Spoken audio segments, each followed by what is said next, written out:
আসসালামু আলাইকুম। আশা করি সবাই ভালো আছেন।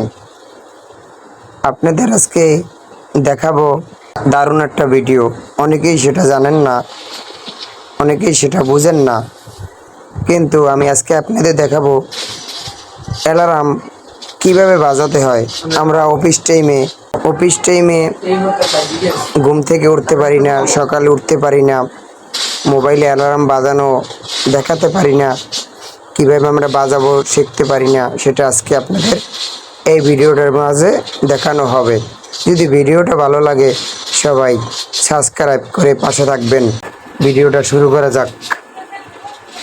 প্রথমে ঘড়ির অ্যালার্মে যাবেন, তারপরে এখানে ক্লিক করার পরে এরকম একটা ইন্টারফেস দেখা যাবে। তারপরে আপনারা এরকম ইন্টারফেস দেখা যাবে, তারপরে এরকম সেট করা থাকবে। তারপর আপনি এই প্লাস আইকনে টিপ দিলে আপনারা আরও অ্যালার্ম বাড়াতে পারবেন। আপনারা দেখেন আমি আমার 6টা অ্যালার্ম দেবো, 6টা দিয়ে দিছি, এই 6টায় তারপরে আবার এম দিয়ে দিলাম। সকালে যেহেতু বাজবে এম দিয়ে দেব, এই তারপরে সঠিক চিহ্ন দিয়ে দেব। এই এখন এখানে আমরা রিংটোন কীভাবে সেট করবেন সেটাও দেখানো হবে। দেখুন, তারপরে এখানে 6টা লেখা আছে, তাতে সেটার উপরে আপনারা ক্লিক করবেন। ক্লিক করার পরে তারপরে আপনারা এখানে রিংটোন সেট করার পরে এখানে এই বেল আইকনটার উপরে ক্লিক করবেন। ক্লিক করার পরে এখানে অসংখ্য রিংটোন আছে, যেটা খুশি সেটা আপনারা বাজিয়ে সেট করে নিতে পারবেন। বুঝতে পেরেছেন আশা করি। তারপরে যদি আপনারা এরকম রিংটোন পছন্দ না হয়, তাহলে আপনারা নিজের ফোন মেমোরি থেকেও সেটা সেট করতে পারবেন। আশা করি কথাটা বুঝতে পারছেন। কিন্তু যদি ফোন মেমোরি থেকে আপনারা গান বা গজল সেট করতে চান, তাহলে আপনারা এই প্লাস আইকনটি ক্লিক করবেন।